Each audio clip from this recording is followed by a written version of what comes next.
I have to apologize for the audio on the following clips. I was idling the truck because it was freezing, but I hadn't gotten my microphone yet. So if the audio is too bad and you're listening to it on earbuds, I found that when I unplugged my earbuds, the audio quality was a little better. You can hear my voice a little better. So try that. And if it's too bad, fast forward towards the end, and I'm going to be doing some more commentary, and the audio quality should be much better then.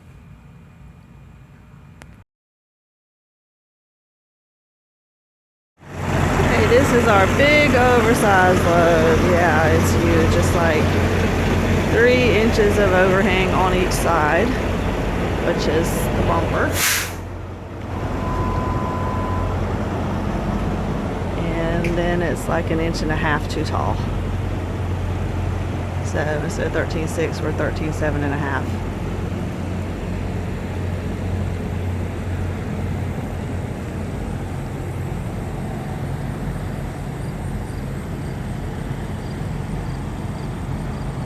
Yeah.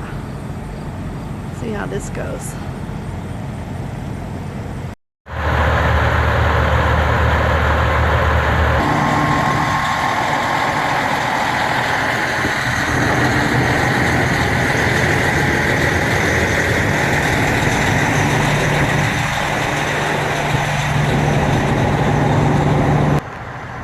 Felt kind of cheated. He got the big load and I got the little one, but oh well.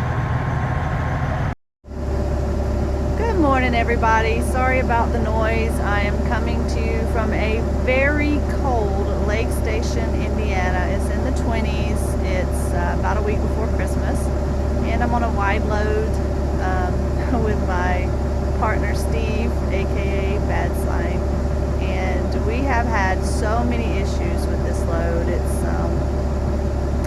It's been quite a learning experience. This is only the 3rd oversized load that I've pulled, and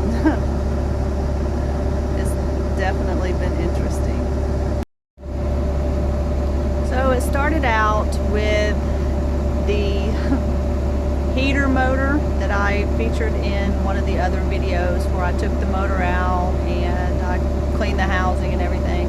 Well, the motor didn't last long. It actually went out, so I had no heat, no defrost. I was freezing, and on top of that, the same day I had a headlight go out, and you have to have your lights on while running oversized, so that was an issue. And like, that's not good enough. When you're on an oversized, you have to follow a route that they give you, which is stated on your permits. You cannot deviate from your route. If you do and you get caught, they will void your permit, and you have to wait for another one, pay for another one, etc., etc. So it's an issue. Where am I going to find a headlight? So called one place. They didn't have them in stock. We stopped on our route at a truck stop that was not far off the highway. They were sold out of the low beams. The only thing they had in stock were the high beams. Called Freightliner down the street. They did have the motor for my heater, and they said they weren't sure about the headlight, so we had to drop the trailer and bobtail up there to get the headlight and the motor. So after we got all that done, started out the next morning just after sunrise, got pulled over at the weigh station because not knowing any better, because like I said, I haven't done very many oversized loads. I had a sign on that was not valid according to the weigh station, where he made me take it off. I thought I was going to have to bobtail again back down to the truck stop to get another sign. Luckily, there was a driver that had had a DOT inspection. He was sitting there in the parking lot, and he luckily had signs, and he sold me the signs. But still, you know, it took time to stop at the weigh station, talk to the officer. I had to show him all my paperwork, stand there and talk to him, and then go swap out my banners. So that ate up at least 45 minutes, I would guess.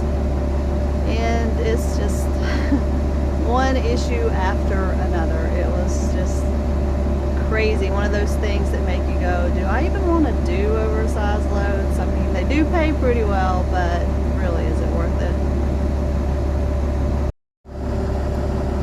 driving along, and Steve is following me, and he tells me, I think you've lost a flag. It didn't come from the back, so it must have came from the front. Of course, I can't see my flags on the front because they're just right on the corner of the bumper. And I never noticed anything following when I checked my mirrors. I never saw a flag on the ground. So first opportunity we got, we pulled over, and sure enough, not only was I missing one flag on the front bumper, I was missing both flags on the front bumper. The banner I had on before was a different style banner, and I used it to help secure my flags. I had the kind that were on, poles, and they were stuck behind the banner, and I had them secured with the banner. Well, when I swapped banner, it didn't help really secure the flags very well. So both of the flags fell out.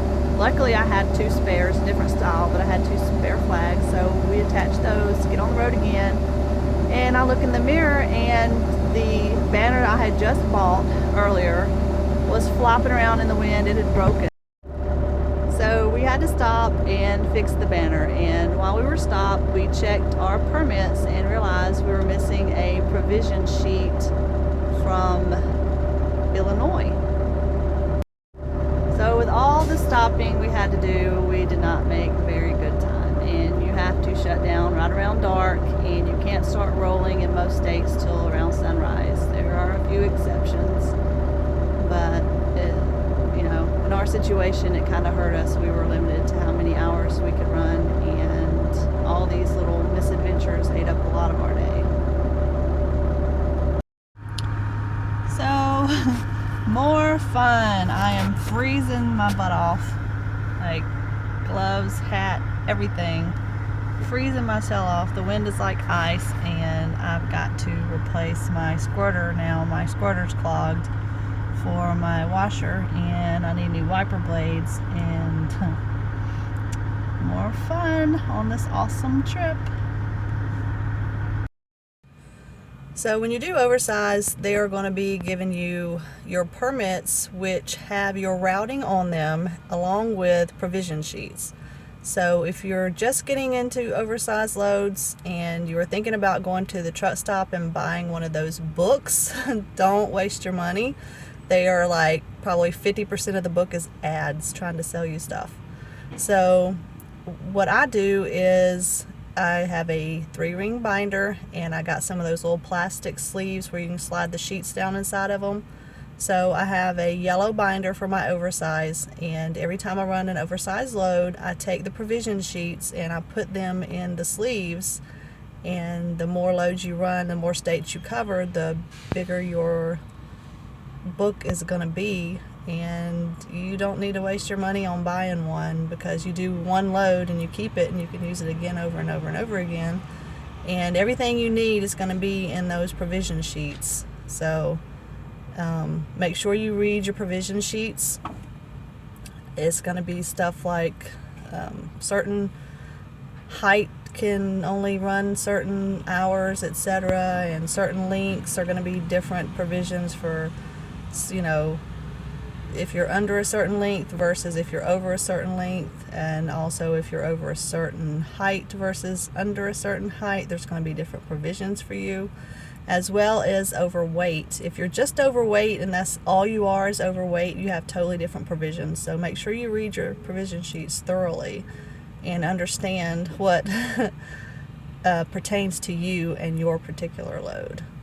Thanks for watching, you guys. If you have any comments, questions, or suggestions, please feel free to leave a comment, and we'll see you next time.